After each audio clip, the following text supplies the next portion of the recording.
ওং হিরিং হরং নীলকণ্ঠায় ভগবতে রুদ্রায় নমঃ শিবায়। আমি জ্যোতিষী শ্রী শীতল কুমার। আজকের বিষয় কন্যা রাশিফল মে 2024। তো আজকের বিষয় শুরু করার আগে আমি আবার আপনাদের মনে করে দিতে চাই, আমার বিষয়গুলো বা ভিডিওগুলো সুন্দরভাবে আপডেট পাওয়ার জন্য অবশ্যই সাবস্ক্রাইব করে দেবেন এবং ভালো লাগলে লাইক ও শেয়ার করে দেবেন। তো আজকের বিষয় কন্যা রাশিফল মে 2024। তো আমাদের এই টোটাল আলোচনাটাই বর্তমান সময়ে গ্রহের পজিশন এবং রাশিভিত্তিক আলোচনা। তো সবার প্রথমে আমরা এই রাশির জাতক বা জাতিকাদের গ্রহের পজিশনগুলো জেনে নেব। সেই ক্ষেত্রে আমরা কন্যা রাশিকে ফার্স্ট হাউস ধরলে ফার্স্ট হাউসে কেতু অবস্থান করছে, 6th হাউসে শনি, 7th হাউসে রাহু মঙ্গল বুধ, 8th হাউসে রবি শুক্র, 9th হাউসে বৃহস্পতি অবস্থান করছে। বুধ 11 তারিখে 8th হাউসে প্রবেশ করবে, শুক্র 8th হাউস থেকে 9th হাউসে প্রবেশ করবে 19 তারিখে এবং রবি 9th হাউসে প্রবেশ করবে 14 তারিখে। এই হচ্ছে গ্রহের পজিশন মে মাসে। তো এইবার আমরা সবার প্রথমে এই রাশির জাতক বা জাতিকাদের শরীর স্বাস্থ্য নিয়ে আলোচনা করব। তারপরে আমরা এডুকেশন বা পড়াশোনা, তারপর বৈবাহিক সম্পর্ক, ব্যবসা বাণিজ্য, ভাগ্য, কর্ম, এই সমস্ত ব্যাপার নিয়ে আলোচনা করব। তো সবার প্রথমে আমরা শরীর স্বাস্থ্য নিয়ে আলোচনা করব। সেই ক্ষেত্রে ফার্স্ট হাউসের অধিপতি গ্রহ হচ্ছে বুধ। সেই বুধ কোথায় অবস্থান করছে? সেই বুধ কিন্তু সপ্তমে অবস্থান করছে, কিন্তু 11 তারিখে কিন্তু অষ্টমে প্রবেশ করবে। তাহলে রাশি অধিপতি সপ্তমে যখন থাকছে তখন অর্থাৎ কেন্দ্রে থাকছে, অবশ্যই শুভ। কিন্তু যখনই 11 তারিখে প্রবেশ করবে, তার মানে আফটার 11 কিন্তু শরীর স্বাস্থ্যে একটু প্রবলেম আসতে পারে। দেখা গেল অত্যাধিক স্ট্রেস আসতে পারে, অত্যাধিক কাজের প্রেশারের জন্য হেডেক দেখা দিতে পারে। তো এই ধরনের প্রবলেম কিন্তু আসতে পারে, অনেক সময় স্কিনের সমস্যাও কিন্তু আসতে পারে। তবে 11 তারিখের আগে পর্যন্ত কিন্তু শরীর স্বাস্থ্য মোটামুটি ঠিকঠাকই থাকবে। তো যাই হোক, আমি এর জন্য অবশ্যই পরে প্রতিকার বলে দেবো। তো এরপরেই আমরা আলোচনা করব এই রাশির জাতক বা জাতিকাদের পড়াশোনার ব্যাপারটা। সেই ক্ষেত্রে দেখুন, ফিফথ হাউসের লর্ডকে, ফিফথ হাউসের লর্ড শনি। সেই শনি কিন্তু 6th হাউসে অবস্থান করছে নিজস্ব ঘরে। তাহলে শনি যখন নিজস্ব ঘরে অবস্থান করে তখন অবশ্যই কিন্তু শনি পজিটিভ ফল দেয়, আর ষষ্ঠে শনি ভালো ফল দেয়। তো সেই দিক থেকে দেখতে গেলে আমরা পড়াশোনার ক্ষেত্রে কিন্তু আপনার আশা করা যায় যে অসুবিধা হবে না, পড়াশোনার ক্ষেত্রে কিন্তু যথেষ্ট ভালো হবে। তার সঙ্গে আরেকটা স্পেশাল ব্যাপার, শনি যেমন পঞ্চমপতি, শনি সেরকম ষষ্ঠপতি। তো ষষ্ঠপতি হয়ে ষষ্ঠে শনি অবস্থান করে। তো যারা বিভিন্ন চাকরি বাকরির পরীক্ষার জন্য কম্পিটিটিভ এক্সাম দিচ্ছেন তাদের ক্ষেত্রে কিন্তু অত্যাধিক শুভ। তো এই দিকটা একটু মাথায় রাখবেন এবং আপনারা নিষ্ঠার সাথে পড়াশোনা করুন এবং বিভিন্ন যারা চাকরি বাকরির চেষ্টা করছেন কম্পিটিটিভ এক্সাম দিন, আশা করা যায় কিন্তু সফল হওয়ার সম্ভাবনা আছে। তো ওভারঅল দেখতে গেলে তাহলে পড়াশোনার দিকটা কিন্তু ভালোই মে মাসে। তো এরপরে আমরা এই রাশির জাতক বা জাতিকাদের প্রেম প্রণয় সম্পর্ক নিয়ে আলোচনা করব। সেই ক্ষেত্রেও দেখুন, প্রেম প্রণয় আমরা ফিফথ হাউস থেকে বুঝি। ফিফথ হাউসের লর্ড শনি, সেই শনি কিন্তু 6th হাউসে অবস্থান করছে। তো 6th হাউসে শনি অবশ্যই শুভ অবস্থান মানা যেতে পারে। তো শনি ভালোই ফল দেয়, তো প্রেমের দিকটা ভালো আছে। কিন্তু রাশি অধিপতি বুধ সে কিন্তু সপ্তমে রাহুর সঙ্গে অবস্থান করছে এবং 11 তারিখে সে অষ্টমে প্রবেশ করবে। তার মানে বুধ যখন রাহুর সাথে অবস্থান করবে তখন কোথাও একটা কথাবার্তা জন্য প্রবলেম হতে পারে এবং অষ্টমে গেলে কোথাও একটা শরীরে অত্যাধিক স্ট্রেস আসতে পারে, নানা রকম সমস্যা দেখা দিতে পারে। তো ওভারঅল এই সমস্ত কারণের জন্য কিন্তু প্রেমে একটা এফেক্ট আসতে পারে। কথাবার্তার জন্য দেখা গেল আপনাদের রিলেশনে কিন্তু প্রবলেম হতে পারে। যদিও বা বৃহস্পতির শুভ দৃষ্টি পঞ্চম স্থানে আছে, তো যেহেতু বৃহস্পতির শুভ দৃষ্টি পঞ্চম স্থানে আছে তার জন্য কিন্তু আপনাদের এই যে একটু কন্ট্রোভার্সি প্রবলেম দেখা দিলেও আবার কিন্তু সলভও হয়ে যাবে, আপনাদের মধ্যে প্যাচআপও তৈরি হয়ে যাবে, অর্থাৎ সম্পর্ক কিন্তু আবার ঠিকঠাক হয়ে যাবে।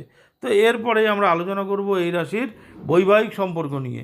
সেই ক্ষেত্রে বৈবাহিক সম্পর্ক আমরা 7th হাউস থেকে বুঝি। তো 7th হাউসের লর্ডকে, 7th হাউসের লর্ড কিন্তু বৃহস্পতি, সেই বৃহস্পতি 9th হাউসে অবস্থান করছে। তো 9th হাউসে বৃহস্পতি অত্যন্ত শুভ। তো যেহেতু শুভ, তো সেদিক থেকে বলা যায় বৈবাহিক সম্পর্ক ভালো থাকবে। কিন্তু ভালো হলেও 7th হাউসে একসঙ্গে রাহু অবস্থান করছে, মঙ্গল অবস্থান করছে, বুধ অবস্থান করছে। এই যে রাহু মঙ্গল যোগ তৈরি হলে কি হয়, আর 7th হাউসে হয়েছে, তার মানে আপনার যে অপোজিট পার্টনার থাকবে সেই অপোজিট পার্টনারের কিন্তু হঠাৎ মাথা গরম হয়ে যাওয়া, হঠাৎ কোনো রকম দেখা গেল অনেক সময় শারীরিক সমস্যা, হ্যাঁ, হঠাৎ একটু খিটখিটে স্বভাব তৈরি হয়ে যাওয়া, এই সমস্ত ব্যাপারগুলো কিন্তু আসতে পারে, যার জন্য কিন্তু বৈবাহিক সম্পর্কেও কিন্তু একটু প্রবলেম দেখা দিতে পারে। কিন্তু বৃহস্পতি যেহেতু 9th হাউসে অবস্থান করছে এবং শুভভাবে অবস্থান করছে, যার জন্য এইসব প্রবলেমগুলো হলেও আপনারা ওভারকাম করতে পারবেন। তো যাই হোক, এরপরে আমরা এই রাশির জাতক বা জাতিকাদের ব্যবসা বাণিজ্যের ব্যাপারটা নিয়ে আলোচনা করব। সেই ক্ষেত্রে দেখুন, ব্যবসা বাণিজ্য কারক গ্রহ কিন্তু কে? বৃহস্পতি। কারণ 7th হাউসের লর্ড বৃহস্পতি, সেই বৃহস্পতি কিন্তু 9th হাউসে অবস্থান করছে। তো 9th হাউসে অবস্থান করছে, তার মানে আপনার ডেলি ইনকামের কিন্তু বৃদ্ধি পাবে। ওভারঅল আপনারা যেই বিজনেস বা ব্যবসা করছেন তাতে কিন্তু আপনাদের লাভের পরিমাণ কিন্তু কমবে না, অর্থাৎ আয় কিন্তু আপনি যথেষ্ট করতে পারবেন। কিন্তু আপনার ব্যবসার ক্ষেত্রে কিন্তু নানা রকম সমস্যা কিন্তু দেখা দিতে পারে, নানা রকম কন্ট্রোভার্সি দেখা দিতে পারে, পার্টনারের সাথে সমস্যা দেখা দিতে পারে, বিজনেস ক্ষেত্রে কোনো না কোনো প্রবলেম দেখা দিতে পারে। কিন্তু সেই সমস্ত প্রবলেম কিন্তু ওভারকাম করে আপনারা কিন্তু ইনকাম কিন্তু করতে পারবেন, কারণ বৃহস্পতি কিন্তু শুভভাবে 9th হাউসে অবস্থান করছে। আর একটা ব্যাপার, ইন জেনারেল ব্যবসা বাণিজ্য কারক গ্রহ বুধ, সেই বুধও কিন্তু 11 তারিখে অষ্টমে প্রবেশ করবে। তার মানে 11 তারিখের আগে পর্যন্ত কিন্তু ব্যবসা বাণিজ্য যথেষ্ট ভালো হবে, কিন্তু 11 তারিখের পরে কিন্তু দীর্ঘমেয়াদীর যেসব ব্যবসা, সেখানে কিন্তু কিছুদিন একটু সমস্যা কিন্তু দেখা দিতে পারে, কারণ বুধ অষ্টমে কিন্তু প্রবেশ করবে। তো যাই হোক, আশা করা যায় অসুবিধা হবে না, কারণ বৃহস্পতি যথেষ্ট স্ট্রংভাবে 9th হাউসে অবস্থান করছে এবং 9th হাউসের লর্ড 19 তারিখে 9th হাউসেই প্রবেশ করবে। তো সেই সময় কিন্তু আপনার 19 তারিখের পরে কিন্তু আপনার ভাগ্যও কিন্তু সাথ দেবে। কিন্তু 19 তারিখের আগে নানা কারণে দেখা গেল ভাগ্য সাথ দেবে না, কারণ 9th হাউসের লর্ড কিন্তু অষ্টমে বসে আছে, অর্থাৎ 9th হাউসের লর্ড শুক্র অষ্টমে বসে থাকার জন্য এই বিফোর 19 একটু প্রবলেম, লাক বা ভাগ্য সংক্রান্ত প্রবলেম দেখা দিতে পারে। কিন্তু তারপরে পরবর্তীকালে আফটার 19 তারিখ কিন্তু আপনার যথেষ্ট ভালো হবে, ভাগ্যও সাথ দেবে, ইভেন ব্যবসা বাণিজ্যে কিন্তু আয় উন্নতিও করতে পারবেন। কিন্তু ব্যবসার ক্ষেত্রে একটু কিন্তু কন্ট্রোভার্সি বা সমস্যা থাকতে পারে। তো এই কারণে আপনারা যদি কোনো বড় ইনভেস্টমেন্ট করতে যান, অবশ্যই যে আপনাদের জন্মকালীন ছক দিয়ে যে চার্ট তৈরি হয়েছে, সেই চার্টে কিন্তু অবশ্যই আপনারা বিজনেসের জায়গাটা দেখে নেবেন এবং বর্তমান সময় গ্রহের অন্তর্দশাটা দেখে নেবেন, দশা অন্তর্দশাটা। তো যাই হোক, এরপরেই আমরা এই রাশির জাতক বা জাতিকাদের কর্ম বা চাকরি বাকরির ব্যাপারটা নিয়ে আলোচনা করব। সেই ক্ষেত্রেও দেখুন, আপনার 10th হাউসের লর্ডকে, 10th হাউসের লর্ড কিন্তু বুধ কিন্তু 7th হাউসে অবস্থান করছে এবং 11 তারিখে সে অষ্টম ঘরে প্রবেশ করবে। তার মানে এই যে প্রথম 10 দিন কিন্তু আপনার মোটামুটি চাকরির ক্ষেত্রে কিন্তু ভালোই যাবে, আশা করা যায় সমস্যা হবে না। কিন্তু তারপরে সে অষ্টম ঘরে প্রবেশ করবে, অর্থাৎ অষ্টম ঘরে প্রবেশ করার অর্থ কিন্তু নানা কারণে কর্মক্ষেত্রে কিন্তু সমস্যা আসতে পারে, কর্মক্ষেত্রে বাধাও কিন্তু আসতে পারে। যদিও বা আপনার বৃহস্পতি কিন্তু অত্যন্ত শুভ, বৃহস্পতি ভাগ্যস্থানে থাকবে এবং এই যে ভাগ্যস্থানে থাকবে, তার জন্য বৃহস্পতি কিন্তু আপনার কর্মক্ষেত্রে যদি কোনো সমস্যা তৈরি হয়, সেখান থেকে কিন্তু আপনাকে বৃহস্পতি বের করে আনবে। তো ওভারঅল সেই দিকটাকে কিন্তু বৃহস্পতি আপনাকে প্রোটেক্ট করবে। তার সঙ্গে ভাগ্যকারক গ্রহ কিন্তু শুক্র, সেই শুক্র কিন্তু 19 তারিখে 10th হাউসে প্রবেশ করবে। তার মানে লাক, কর্মক্ষেত্রেও যে আপনার লাক, সেই লাক কিন্তু 19 তারিখের পরে কিন্তু আরও ভালো দেবে।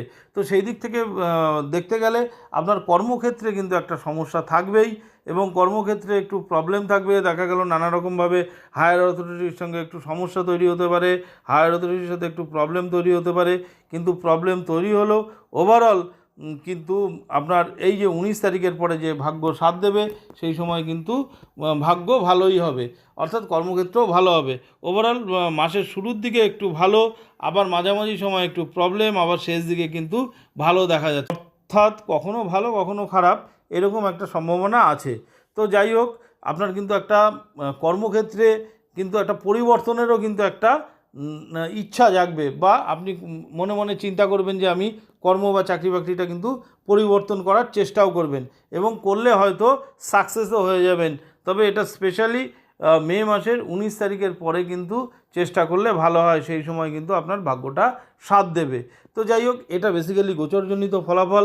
আরও ভালো প্রেডিকশানের জন্য অবশ্যই আপনাদের মেন যে লগ্ন চার্ট, সেই লগ্ন চার্টটা ফলো করা দরকার। তার সঙ্গে দশা অন্তর্দশা দেখে এই গোচরজনিত ফলাফল কম্বাইন করলে সেই ফলাদেশ কিন্তু আরও ভালো হয়। তবে আমি বলবো অবশ্যই আপনারা কিন্তু বুধের বীজ মন্ত্র জপ করবেন, কারণ বুধের বীজ মন্ত্র জপ করবেন কারণ আপনার ফার্স্ট হাউসেও কিন্তু কেতু বসে আছে, সেই সঙ্গে বুধ কিন্তু দশমপতি, সে অষ্টম স্থানেও প্রবেশ করবে। তো বুধের বীজ মন্ত্র কিন্তু আপনাদের জপ করা খুবই ভালো। তো বুধের বীজ মন্ত্র যদি জপ করেন, দেখবেন যে আপনারা বিভিন্ন দিক থেকে কিন্তু আপনাদের বিপদ আপদ কিন্তু আপনারা কাটিয়ে উঠতে পারছেন। তো যাই হোক, আমি আগেও বলেছি, আবারও বলছি, আমার বিষয়গুলো বা ভিডিওগুলো সুন্দরভাবে আপডেট পাওয়ার জন্য অবশ্যই সাবস্ক্রাইব করে দেবেন এবং ভালো লাগলে লাইক ও শেয়ার করে দেবেন। আবার আগামী দিনে নতুন ভিডিও নিয়ে আপনাদের সামনে উপস্থিত হব। ধন্যবাদ।